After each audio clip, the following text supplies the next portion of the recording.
మీరు కొత్త car కొనాలనుకుంటున్నారా?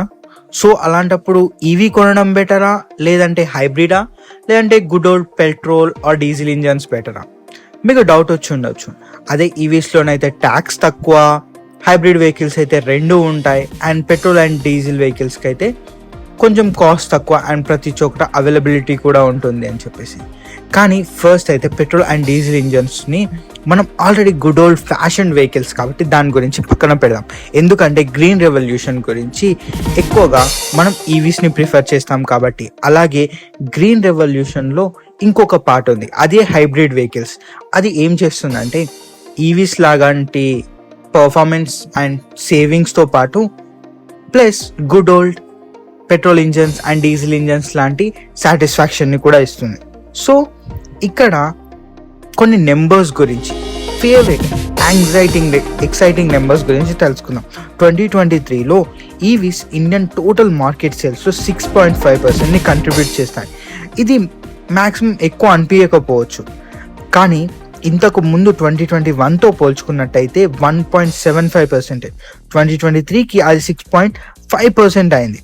And దీంట్లో మెయిన్ ఇంపార్టెంట్ ఏంటి అంటే టూ వీలర్స్ దగ్గర 56% మార్కెట్ షేర్ని కంట్రిబ్యూట్ చేశాయి ఈవీ సేల్స్లో. అంటే ఇండియన్స్కి నిజం చెప్పాలంటే వాళ్ళ స్కూటర్స్ చాలా ఎక్కువగా నచ్చాయి అన్నమాట. కానీ ఇందులో ఒక ప్లాట్ ట్విస్ట్ ఉంది ఈ ఎలక్ట్రికల్ ట్రేడ్లో. ఏంటి అంటే మొత్తం 2023 ఇయర్ మొత్తంలో కూడా హైబ్రిడ్ వెహికల్స్ ప్యూర్ ఈవీ సేల్స్ని మించిపోయాయి. సో మనం మన good old petrol engine plus electrical motors రెండింటిని కలిపి ఒక బెస్ట్ వెహికల్ని మనం తయారు చేసాం, రెండు వరల్డ్స్ నుంచి ఉండే బెస్ట్ కాంపోనెంట్స్ నుంచి. అండ్ మీరు ఇప్పుడు అనుకుంటూ ఉండొచ్చు, కానీ హైబ్రిడ్స్ ఎందుకు ఇప్పుడు సడన్గా ఎక్కువగా ఈవీస్ కన్నా ఎక్కువగా అమ్ముడుపోతున్నాయి అని చెప్పేసి. సో దాన్ని గురించి కొంచెం డీటెయిల్గా తెలుసుకుందాం. ఫస్ట్ది ప్రైస్ ట్యాగ్. నార్మల్గా ఈవీస్ వచ్చేసి కాస్ట్ పెట్రోల్ ఇంజన్స్తో పోల్చుకున్నట్టయితే 30 to 40% ఎక్కువ కాస్ట్ ఉంటుంది. దీనికి ఎగ్జాంపుల్గా టాటా నెక్సాన్ని తీసుకుందాం. పెట్రోల్ వెర్షన్ చూసుకున్నట్టయితే మనకు 9 lakhs అరౌండ్, ఇది ఢిల్లీ ప్రైజెస్. ఓకే, వైల్ ఈవీస్ని చూసుకున్నట్టయితే 14.5 lakhs. చూసారా, దగ్గర 50% ఎక్స్ట్రా. ఇప్పుడు ప్యూర్ ఈవీని రన్ చేయడానికి మనకు చాలా తక్కువ ఖర్చు వస్తూ ఉంటుంది. 1 కిలోమీటర్కి మనకు 0.80 పైసా మాత్రమే పడుతుంది. అదే మనం పెట్రోల్ వెహికల్ చూసుకున్నట్టయితే 5.6 రూపీస్ పడుతుంది. కానీ ఇక్కడ ఒక ప్రాబ్లం ఏంటి అంటే మనం చాలా ఎక్కువగా దూరంగా నడిపినప్పుడు మాత్రమే ఈ ప్రైస్ని మనం రికవర్ చేసుకుంటూ ఉంటాం. ఇది కాకుండా అన్నిటికన్నా పెద్ద టెన్షన్ ఏంటి అంటే ప్రతి ఒక్కరికి ఈవీ ఉన్న వాళ్ళకి రేంజ్ యాంగ్జైటీ. మన యావరేజ్ ఈవీని చూసుకున్నట్టయితే దగ్గర 300 to 400 కిలోమీటర్స్ ఉంటాయి.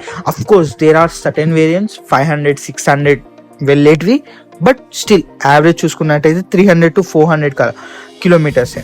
ఇది చాలా వరకు సిటీ డ్రైవింగ్ వరకు సూపర్గా అనిపిస్తుంది. కానీ లాంగ్ వీకెండ్ గేట్వేస్కైనా లేదనుకుంటే దూరంగా ట్రిప్స్కి వెళ్ళాలనుకున్నా, మన వాళ్ళందరూ టెంపుల్స్కి వేరే టూర్స్కి వెళ్ళాలనుకున్న అప్పుడు చాలా పెద్ద అడ్వెంచర్ అవుతుంది. ఎందుకంటే ఇండియా మొత్తంలో 12,000 పబ్లిక్ ఛార్జింగ్ స్టేషన్స్ మాత్రమే ఉన్నాయి. సో దానివల్ల ట్రిప్ కన్నా ఎక్కువ అడ్వెంచర్ ఆ యొక్క ఛార్జింగ్ స్టేషన్ని వెతకడంలో జరుగుతుంది. సో అందుకే ఇక్కడ ప్రాబ్లం. సో కొంచెం జూమ్ అవుట్ చేసి మనం పెద్ద పిక్చర్ని చూసుకుంటే ఇది జస్ట్ ఇండియన్ ఫినామినా మాత్రమే కాదు, గ్లోబల్గా కూడా హైబ్రిడ్ వెహికల్స్కి ఒక విపరీతమైన డిమాండ్ పెరిగింది. యూరోప్లో చూసుకున్నట్టయితే 3 years హైయెస్ట్ డిమాండ్ 2024లో పెరిగింది. అండ్ యుఎస్లో కూడా హైబ్రిడ్ కార్స్ యొక్క సేల్స్ ఈవీస్తో పోల్చుకుంటే 5 times ఫాస్టర్గా పెరుగుతుంది. And China, EV capital of the వరల్డ్లో కూడా ప్లగ్ ఇన్ హైబ్రిడ్ సేల్స్ దగ్గర 80% పెరిగాయి 2023లో. అండ్ ఈవీ జస్ట్ 23% మాత్రమే గ్రోత్ రేట్ అయింది. సో ఇలాంటివన్నీ మనం గమనించినప్పుడు మనం ఒకటి తెలుసుకోవాలి, ఇండియాలో ఎక్కువ మంది డ్రైవర్స్కి ఎవరికైనా సరే ఫ్యామిలీ కార్ అనేది ఒక డ్రీమ్. అండ్ వాళ్ళకి మెయిన్గా ఛార్జింగ్ ఇన్ఫ్రాస్ట్రక్చర్ని ప్రొవైడ్ చేసినట్టయితే ఖచ్చితంగా ఇండియాలో ఈవీ సేల్స్ పెరుగుతాయి. సో అందుకని మనం ఇన్ఫ్రాస్ట్రక్చర్ మీద కూడా, ఛార్జింగ్ ఇన్ఫ్రాస్ట్రక్చర్ మీద మెయిన్గా ఫోకస్ చేయాల్సి ఉంటుంది. సో అలా జరిగినప్పుడు ఇండియాలో ఈవీ వెహికల్స్ ఈజీగా వాళ్ళ ప్రైజెస్ గురించి ఆలోచించకుండా కూడా ఈజీగా కొంటారు. And thank you very much ఈ వీడియోని చివరి వరకు చూసినందుకు.